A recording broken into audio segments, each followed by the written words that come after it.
ഏലമലക്കാടിനുള്ളിൽ ഒരു 4 മണിപ്പൂ വിരിഞ്ഞേ. 4 മണിപ്പൂവരികിൽ തേൻ തുമ്പികളും കൂട്ടിരുന്നേ.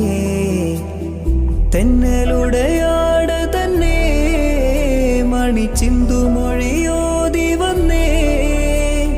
മെല്ലെ അതു നാടറിഞ്ഞേ, വാനം ദൂരെ അതു കണ്ടുണർന്നേ. അമ്മ മുകിലിനുള്ളു നിറഞ്ഞേ, മഴയായി പൊഴിഞ്ഞേ. ഏലമലക്കാടിനുള്ളിൽ